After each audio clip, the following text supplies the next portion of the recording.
You picked Judge Nympha.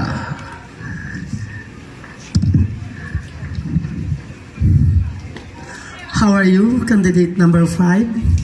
So far, so good here in Poblacion, Santo Tomas. Okay.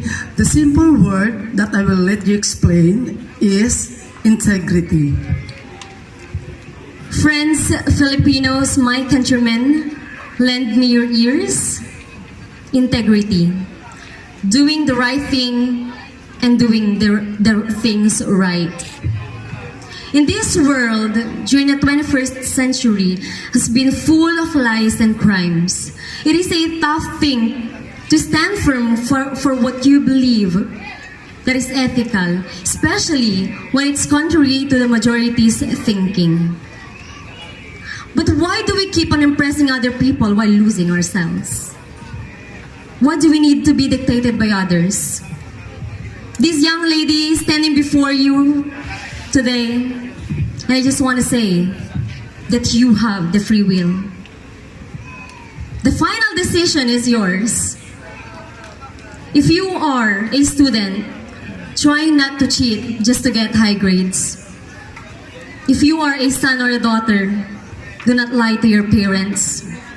If you are a parent, be fair to your kids.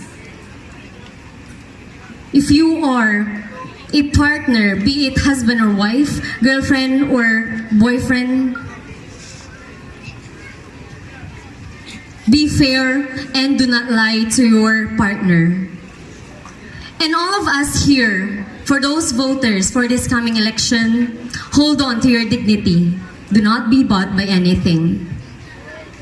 And for those who are not yet being mentioned tonight, I just want to say, be honest, be fair, be just in all circumstances.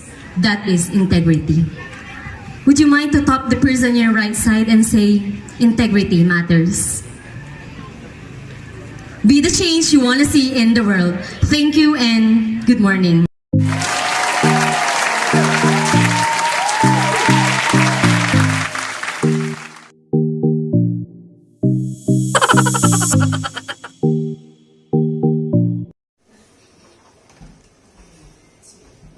Kung magiging isa kang hayop sa pangalawang buhay, anong hayop ka at bakit?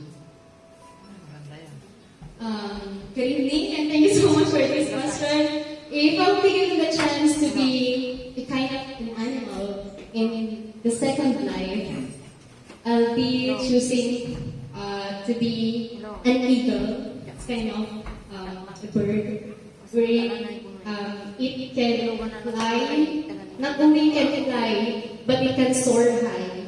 So that's actually, I can relate it to my real life because I've been through a lot and I've been so much to a lot of problems. I've been through depression and everything. But I can like be an eagle who can reach my goals in life and who can soar high and without any limitations. So that's me. I can be an eagle. Thank you so much. Thank you so much, Miss Kathleen Bernardo.